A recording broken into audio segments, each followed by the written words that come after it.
ప్రతి ఏటా తిరుమలలో వైభవంగా జరుగుతున్న వైకుంఠ ఏకాదశి పండుగ ఏర్పాట్లపై తిరుమల తిరుపతి దేవస్థానం పాలక మండలి కీలక నిర్ణయం తీసుకుంది.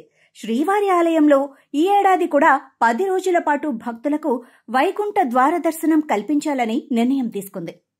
దీనిపై వస్తున్న ఆరోపణలను టీటీడీ బోర్డు కొట్టిపారేసింది. వైకుంఠ ద్వార దర్శనాన్ని కేవలం 2 రోజులకే కుదించాలన్న ప్రతిపాదన రాలేదని పాలక మండలి చైర్మన్ బిఆర్ నాయుడు స్పష్టం చేశారు. అలాగే ఇటీవల శ్రీవారి బ్రహ్మోత్సవాలను ఎంతో ఘనంగా నిర్వహించడం జరిగిందని తెలిపారు. బ్రహ్మోత్సవాల విజయవంతంలో భాగస్వాములైన ఉద్యోగులు, జిల్లా పోలీస్ యంత్రాంగం, ఇతర విభాగాల సిబ్బందికి, శ్రీవారి సేవకులకు సహకరించిన మీడియాకు, భక్తులకు టీటీడీ బోర్డు అభినందనలు తెలియజేసింది. అలాగే తిరుమల శ్రీవారి బ్రహ్మోత్సవాల్లో పనిచేసిన టీటీడీ ఉద్యోగులకు బ్రహ్మోత్సవ బహుమానం అందించనున్నారు. పర్మనెంట్ ఉద్యోగులకు 15,400, కాంట్రాక్టు లేదా అవుట్ సోర్సింగ్ ఉద్యోగులకు 7,535 రూపాయలు ఇవ్వాలని నిర్ణయించారు. అలాగే బ్రహ్మోత్సవాల్లో పనిచేసిన తిరుమల తిరుపతికి చెందిన సిబ్బందికి అదనంగా 10% ఇవ్వాలని నిర్ణయించారు. తిరుమలలోని అన్నమయ్య భవనంలో టీటీడీ పాలక మండలి సమావేశం జరిగింది. ఇందులో పలు అంశాలపై చర్చించిన పాలక మండలి సభ్యులు కీలక నిర్ణయాలు తీసుకున్నారు. కాణిపాకంలో నూతన యాత్రికుల వసతి సముదాయం నిర్మాణానికి పాలక మండలి గ్రీన్ సిగ్నల్ ఇచ్చింది. అదేవిధంగా ధర్మ ప్రచారంలో భాగంగా గ్రామాల్లో భజన మందిరాలు నిర్మించనున్నట్లు బిఆర్ నాయుడు తెలిపారు. తిరుమలలో గదుల టారిఫ్లను పరిశీలించి నివేదిక సమర్పించడానికి కమిటీని ఏర్పాటు చేయాలని నిర్ణయించారు.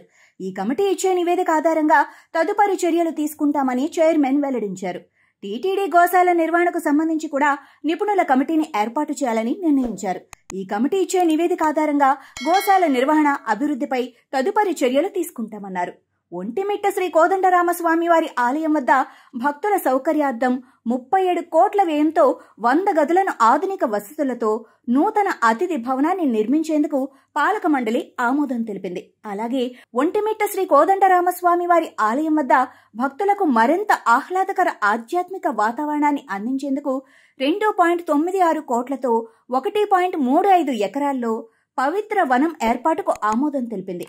కాణిపాకంలోని శ్రీ వరసిద్ధి వినాయక స్వామి ఆలయం వద్ద యాత్రికుల వసతి సముదాయం, సామూహిక వివాహాలకు ప్రత్యేక హాల్స్ నిర్మాణానికి 25 కోట్లు మంజూరు చేయాలని నిర్ణయించారు. ఇందుకు సంబంధించి ప్రభుత్వ అనుమతి కొరకు పంపాలని నిర్ణయించారు.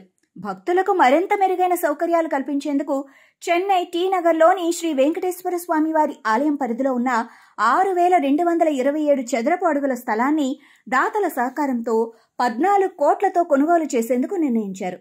తెలంగాణ రాష్ట్రం కరీంనగర్లో శ్రీ పద్మావతి మరియు శ్రీ ఆండాళ్ సమేత శ్రీ వెంకటేశ్వర స్వామి ఆలయం, ఆలయ ప్రాకారం, రాజగోపురం, 4 మాడవీధులు తదితర మౌలిక సదుపాయాల కల్పనకు ఇప్పటికే ఆమోదించిన 20 కోట్ల నిధులతో పాటు అదనంగా మరో 10 కోట్లు దాతల ద్వారా సేకరించాలని నిర్ణయించారు.